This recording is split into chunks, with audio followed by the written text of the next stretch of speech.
Hello everyone, you're listening to the Eiffel Tower podcast. My name is Oliver G and I'm about to transport you to Paris, specifically to the third arrondissement of Paris, known as the Marais, but more on that in a second. First, I want to dedicate this episode to two very special people. Two people who answered the call that I put out on the weekly newsletter. Never heard of that? You should sign up immediately. But I said, if you sign up on Patreon and support this show, I'll give you a shout out. And this is for them, Terry Cardwell and Karina Christensen. Welcome behind the scenes. I hope you enjoy it. Thanks for supporting the show and making it possible. Christensen sounds like a Danish name to me. I wonder if you're Danish. American Danish, perhaps. Cardwell, I wonder where you're from. Anyway, welcome to you both. Terry and Karina, thank you for supporting the show. But back to today's subject, the third arrondissement of Paris. If you're listening to a first episode right now, maybe you don't know, but we're going to go through all the districts of Paris, starting from 1 all the way to 20, and I'm going to talk to some kind of expert. Today, no exception, you're about to hear from Emilia Philippot, the curator of the Picasso Museum.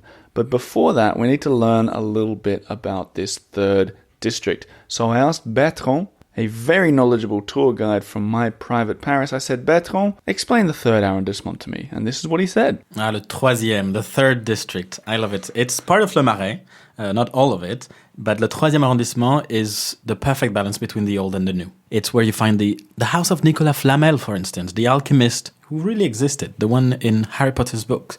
But it's also where you find the upcoming stores, the trendiest places. So whether you're a history buff or you just want to follow the new trends and get to the new eateries, it's the place to go to. So there'll be more on Bertrand at the end of the episode, providing, as one listener, Alex, said, was the dessert to the new episodes this season. And he did indeed bring in some dessert for me this time as well. But this is Bertrand from My Private Paris. They are sponsoring this whole season. If you want to book a kind of a boutique tour with them, the easiest way to do is go to myprivateparis.com, or if that's too hard to remember for now, go on the eiffeltower.com/tours, and I've integrated one of those little booking forms and you can do it all from there. Now, back to this episode for the day. I was in touch with Emilia, the curator of the Picasso Museum. I don't know if you know about this place, but they've got 5,000 works from Picasso inside this beautiful old building. I don't want to give too much away because we talked about it all, but it's a wonderful museum and absolutely worth checking out if you're in that part of town. Like I said, I'm going to transport you to the third now. So I was walking along right in the middle of the Marais there, headed into the museum to meet with Emilia. She took me in behind the scenes to a big meeting room and we sat down for a chat about this famous artist who spent so much time in Paris. Now let's get into it.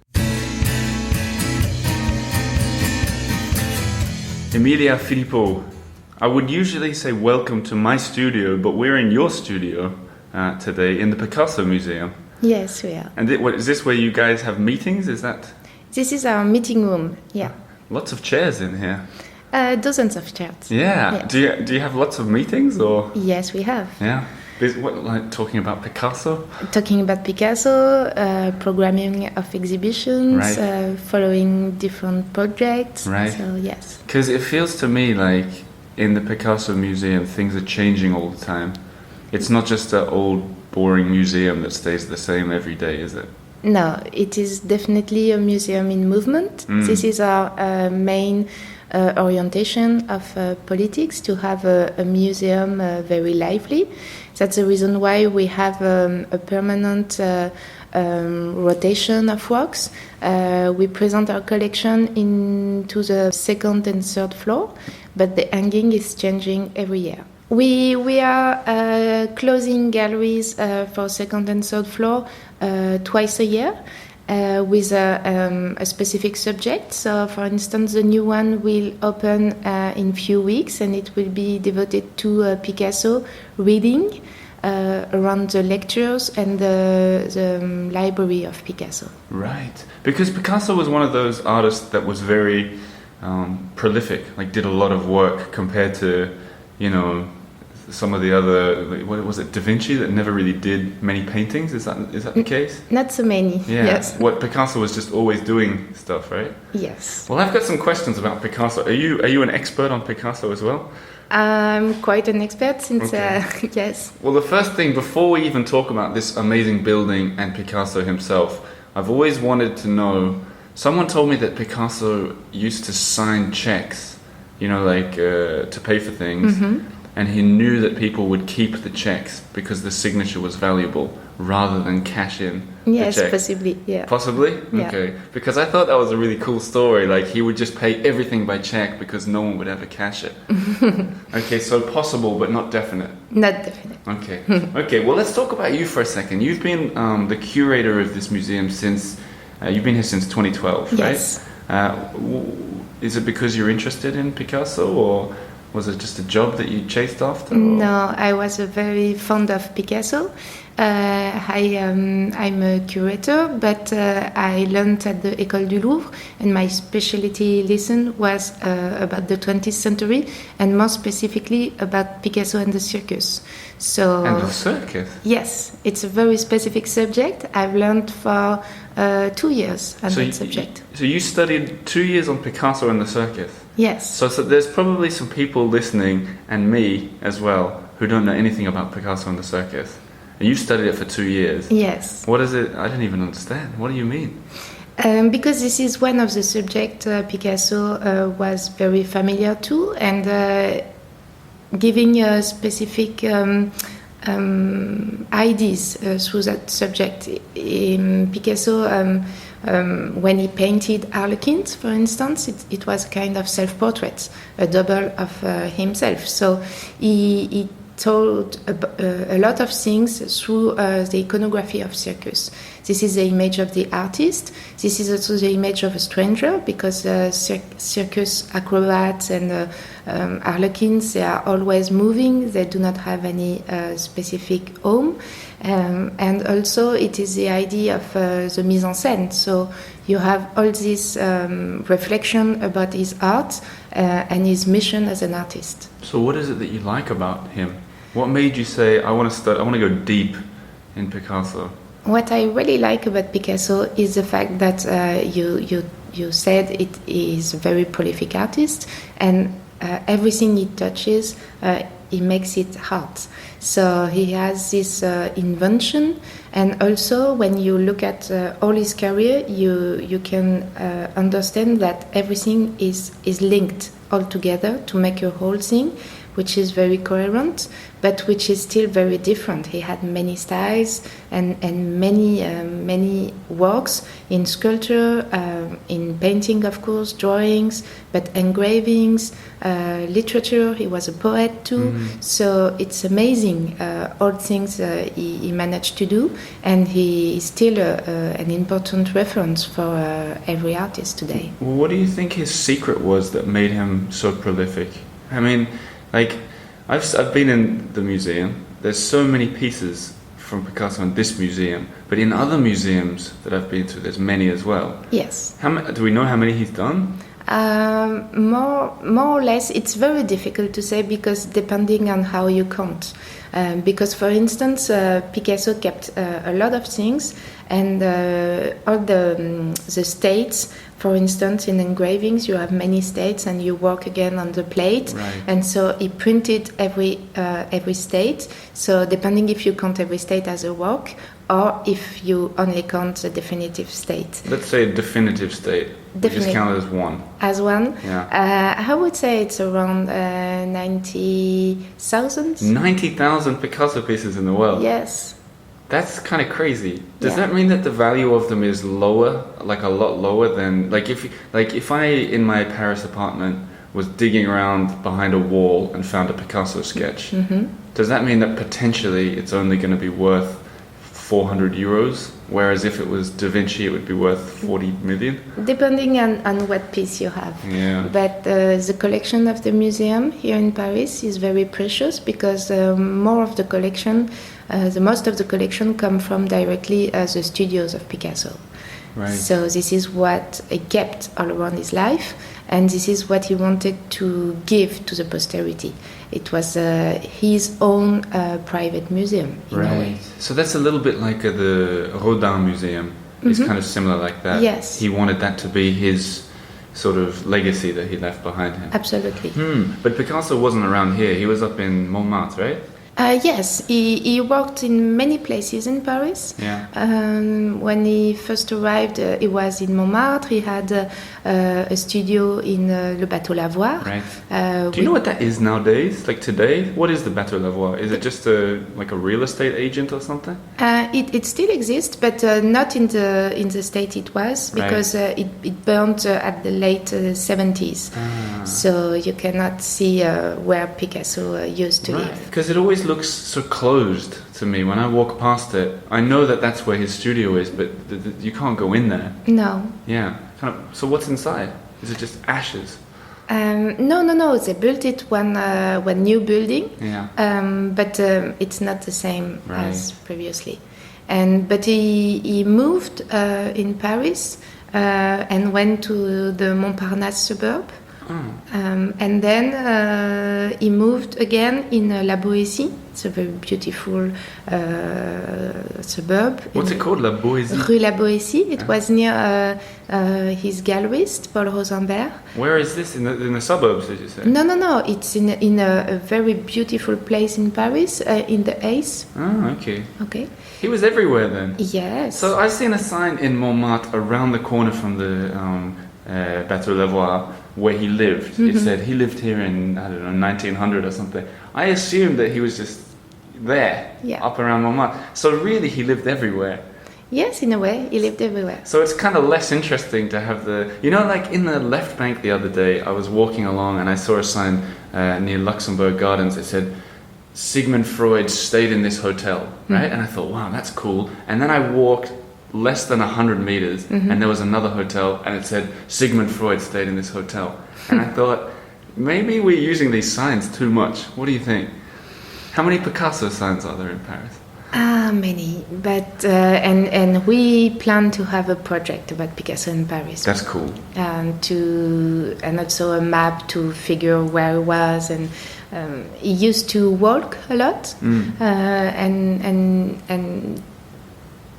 depending on different periods, he was in different parts of the city, looking at different kind of people. So that's also interesting for the history, a sociological approach of Paris too.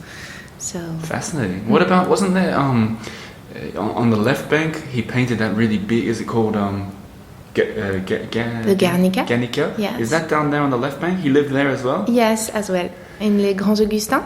It is the last studio of Picasso in Paris, because after World War II he went into the south of France. Right. In Valoris and then in Cannes, and he finished his life in Mougins. I want to talk also about this building, the Picasso Museum. The building's got quite an interesting story.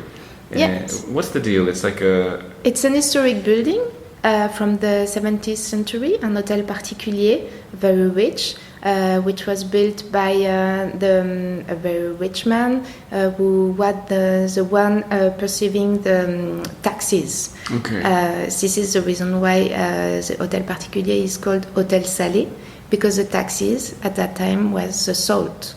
The hotel was built thanks to the wealthy of this man. Ah, okay, right. So he made his fortune. Yes. Through the salt. But this fortune did not was not very well seen by the king. Right. So he moved him. Really? So he did not live a long time in that building. I see. So he built up this. So when you say, I think there will be listeners who are not familiar with this concept, hôtel particulier, it's not a hotel. No, it's not a hotel. It's a private residency, right. Which is very specific of the 17th century in Paris, and especially in the Marais. Right. And this is a very beautiful building, and you have a courtyard, a building, and another part is a garden, a private garden. So we have an old building which has been chosen to welcome the collection of Picasso, because Picasso did not like the modern architecture. Okay. So when his family made a gift in lieu, which is a gift which has been made to pay the succession taxes by the inheritance of Picasso. The state decided to build a museum, of course. Right. But since Picasso did not like modern architecture, they chose to create the museum in a building existing. Right. So this is nice because it ties into the Marais and the third arrondissement. But this district of Paris has a lot of these hôtels particuliers. They can't, in English, maybe we'd say townhouse, but they're big places where wealthy people used to live, and they're not always transformed into a public building like this. No. Sometimes people still live in them, right? Yes, some of them are still private. Still wealthy people, right? I guess so. Yeah, but a lot of them have turned into museums or libraries and things like that, right? Which, like I said, brings us nicely to this district. Do you think there's a reason that the Picasso Museum is in the third district, or is that just coincidental, or...? It's just a coincidence, but it is also because the building is very beautiful. And what do you think about if we've got... and I'll put a picture of the building in with the story so everyone can see it as well. But imagine you're talking now to a tourist who's coming to Paris, and they want to come to the third arrondissement. And obviously, the first thing they'll do is come to the Picasso Museum. Yes. They'll go in, they'll have a great time. What else should they see in this district? In this district, there is a very beautiful Place des Vosges, right. Which is very close to the Musée Picasso, and which is a wonderful place with a square and beautiful buildings and beautiful shops. And the Place des Vosges, that's really close, right? Yes. Where are we now? It's like 100 meters away or something? No, hang on. It's 5 minutes walking. 5 minutes walk. Okay, what else is there to see? You can visit. You can walk into the street because there is a Jewish quarter also, which is very nice with la rue des Rosiers. Oh, that's a nice one. And you have Saint Paul, a very beautiful church near the metro station, the Church of Saint Paul, and yes, nice shops, trendy shops. It is a pretty trendy area, isn't it? It's very historical, but it's like kind of the new, like a lot of people who want to go shopping would be walking around here as well, wouldn't it? Definitely. Okay, I think, I know you're a busy woman, so I'm going to finish up with one difficult question, if that's okay. Imagine for some reason you have to run into the Picasso Museum and save just one piece, your favorite piece, because, I don't know, the river is rising or something. What would you grab and run with? Depending on what is on presentation. Okay, let's say today, right now. Someone says, Emilia, quick, go and grab a picture. That's all we have time for. Maybe I would save a self-portrait of Picasso, the 1901. Are there many self-portraits that he did? He did many, and we have some of them in the collection, but the self-portrait of 1901 is really one of the masterpieces of the collection. It is from the Blue period, and it depicts Picasso as a very old man, but he was only 20 when he made it. So it is a kind of very intensive look of this young man looking at himself and conscious of his mission as an artist. And it's also a tribute to Vincent van Gogh because he depicts a beard, a red beard. So he did it. Ah, wow. So Picasso painted himself with a beard in a sort of a nod towards Vincent van Gogh. Yes. Wow. And why do you like it? So they're the facts. Why do you like it so much? I like it because I have the feeling I can meet with Picasso when I'm looking at his eyes in that painting. Great answer. I love that answer. So where is that exactly if I want to go up into the museum now? It's not always in the museum because, as I said previously, we have moving hangings. So now it's in London in the Picasso and Paper exhibition. When will it be back? He will be back soon after, next autumn for the Rodin Picasso exhibition, which will open in September 20. Great. Okay. Well, we can round it up there. Thank you very much for giving me your time. You're welcome. Have a lovely day. Thank you. Thank you so much.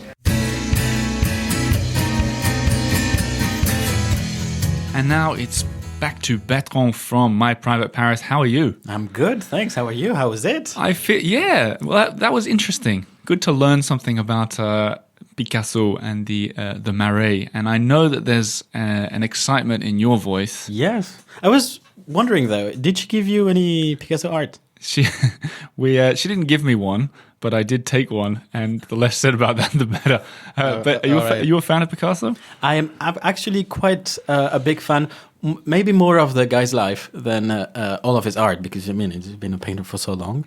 But if you like art, I have a little tip for you, because in the third district, obviously you're not going to buy anything from the Picasso Museum. Sure, but you can still buy amazing stuff at this place. It's chez ma tante. At my aunt's. At my aunt's place. That's actually the nickname of it. The public name of it is Le Crédit Municipal de Paris. Ever heard about this? Yes. Is this where the Philippe Auguste wall is hidden? I know you have a little tendency about the Philippe Auguste wall. We talked about that last week, didn't we? But it is, right? Not really. Damn it. Le Crédit Municipal de Paris, it's a place that was started to help the poor in Paris. Well, hang on, where is this? Is this opposite the Archives? It is on la rue des Francs-Bourgeois. Yeah, so if you go in there and turn right, there's a tower from the wall. If in the garden? Yes, is the word you're looking for.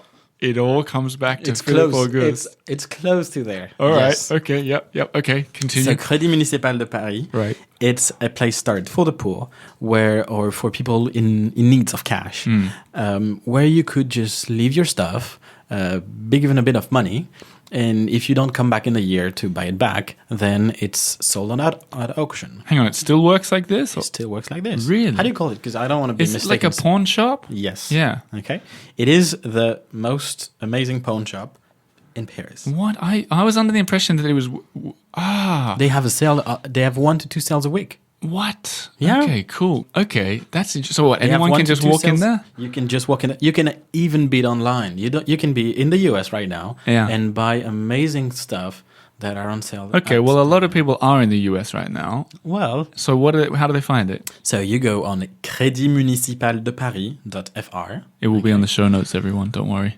I think you need to register, create an account or something like this. And then obviously you need to be awake at Paris time. Because it's an auction. Is that right? Auction, exactly. How interesting. Okay. And so you bid, and then I think they have a very low buying fee, like 14%, something like this. And they truly have amazing stuff. For instance, in Versailles, in the Palace of Versailles, there's a clock. It's my favorite part of the Palace of Versailles. It's called the Clock of Passement. It took 21 years to build that clock. It's an amazing royal clock. Right. Okay. And during the revolution, it was gone. And then it ended up there. And it's the next king who bought it. What? You find amazing stuff. Hang on. So this is what people leave in there after a year it goes on sale. Because they haven't come back to get their money back. Exactly. Interesting. Wow, I had no idea. Okay, it still works.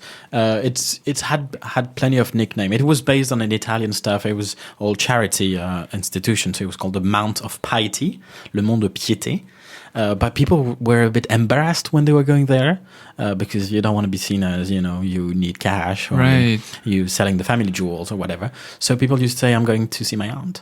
Chez ma tante. It's still called. People still call it that. So hang on. So could I go in and leave like my scooter if I needed some cash? Well, it's up to them to say yes or no, but you can bring whatever you want. But it would work for just an Australian mech like me. I could walk in and use it, or I had to create an account or something. You will need to create an account, but yes, you can even if you're Australian. Oh my God, that is so exciting! I love that. Yeah, and so. But most of the time, what you find there are old jewels. Right. Some are quite amazing. Right. Sometimes a bit outdated, etc. But if you are into vintage stuff, if you want to buy, I don't know, silver cutleries or even paintings, sofas, but you can walk in and just look at all this stuff? Yes, of course. Are you serious? How did I never know this? So you just walk in. Yeah. They, just like every auction, they have a catalog online. Yeah. But they also show what is going to be presented at the next auction. Yeah. Okay. And there's 1 to 2 sales per week. So usually Thursdays and Fridays. You've rocked my world. Well, just go there. Okay, so I can just walk in there and have a look at the stuff that's going to come up on the next auction. Exactly. You'll see it online. 2 weeks before the sales, it's public. Okay. What they're going to sell. I realized the name of that was hard to jot down for the people at home or running in the forest. It's in the show notes, and I've said this so many times on the show, but I'm going to explain it for a second. When I say it's in the show notes, for you guys who are new to podcasts, if you're listening on your phone, you just scroll with your finger down a little bit.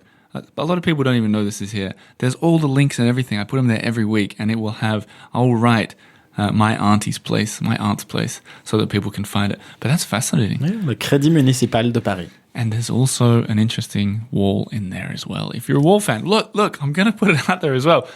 Didn't you promise, I don't mean to be so forward, Bertrand, but didn't you promise you'd be bringing cakes in every week as well? I think I did. What have you got this time?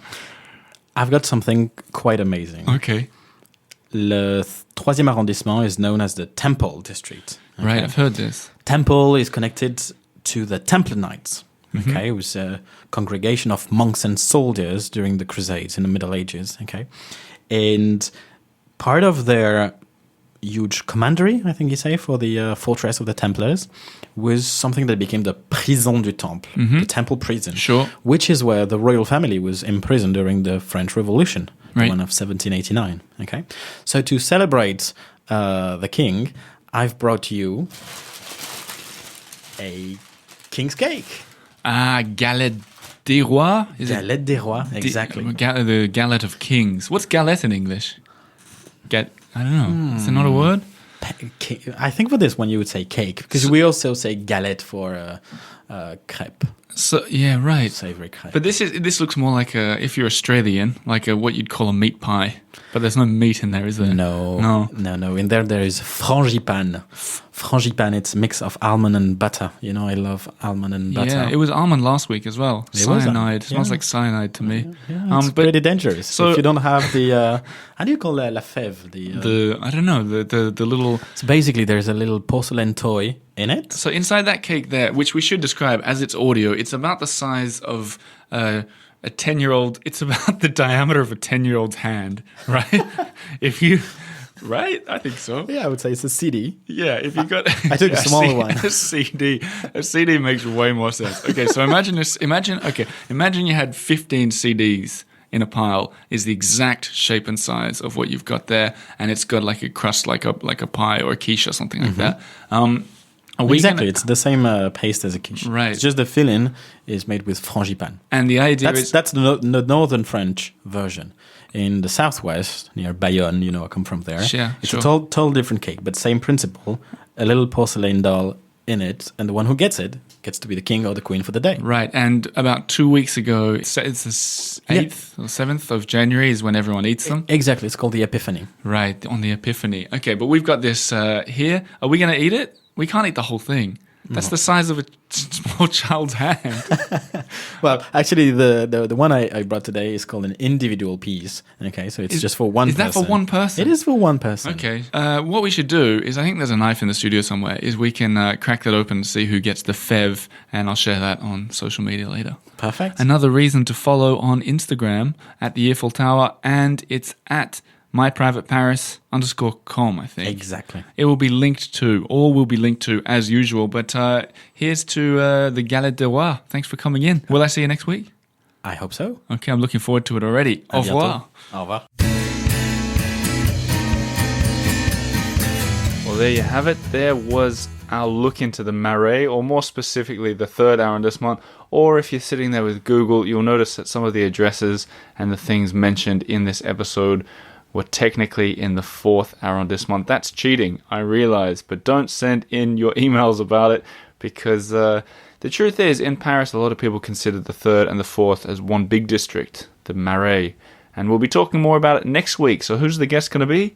It's going to be the mayor of the 4th arrondissement, Mr. Ariel Weil.